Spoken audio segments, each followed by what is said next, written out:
Well, I love the fact that with science fiction, you ask what if questions, you know? You take the world as you see it and you tweak one thing and you say, well, what if the world were like this? And I think that really gives it gives you an opportunity to look at the world in a different perspective and still recognize things, and then you start to see the differences. And I love that aspect of science fiction. Mm-hmm.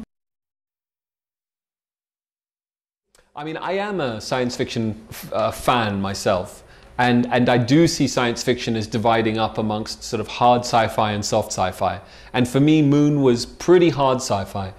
Source Code is more in the gray area between the two. It involves, things like time travel and parallel realities, things where you have to set up the rules up front, but then you still have to ask the audience to take a little bit of a leap of faith. And I think there is that difference between the two movies. But I think they're both valid. They're both types of science fiction. And what I particularly loved about Source Code is that it was so fast-paced and entertaining. I think, and because we got the tone right, because there's sort of a lightness, there's a humor to it, I think the audience are willing to take that jump on some of the scientific ideas and just enjoy the entertainment of it. What a cast. Jake was on board right from the start. He was the one who introduced me to the script. I really wanted to work with Jake. The whole reason we did Source Code together is we had a meeting in Los Angeles to try and find a project we could do together. And Jake had been given this script, Source Code, and I read it and I thought, yeah, this is the one, we can do something with it. And then between myself and Jake, we sort of were looking for the rest of the cast. I had seen Michelle Monaghan in the film Kiss Kiss Bang Bang, and I thought she was fantastic in that, and I wanted to work with her. Vera Farmiga is just this incredible, professional, very talented actress who understands where the camera is and how to act in nuance, and it was perfect for the role that we needed her for. And then Jeffrey Wright reminds me in some ways of Sam Rockwell. He's this very talented,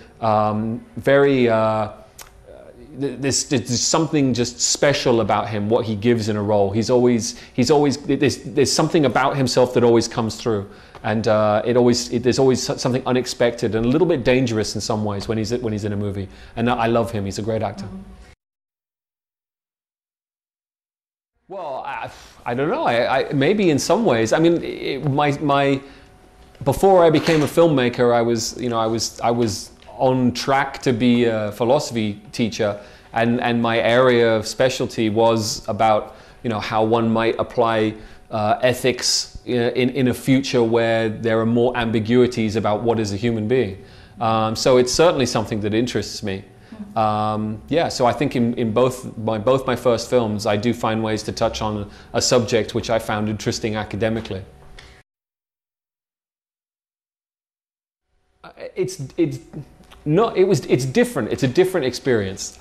I wouldn't say because the budget was it was a step up, but it wasn't a huge step up. It was kind of a good, comfortable step up. I think that there was definitely more concern and interest in the box office, but at the same time, I felt very comfortable that we should be able to do well.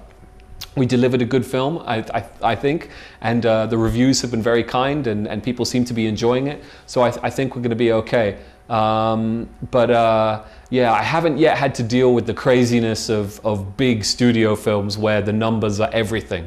Fortunately for us, the critical reviews have been good, and I've very much enjoyed the experience of working with these actors, and hopefully they all want to work with me again. So for me, that's a success.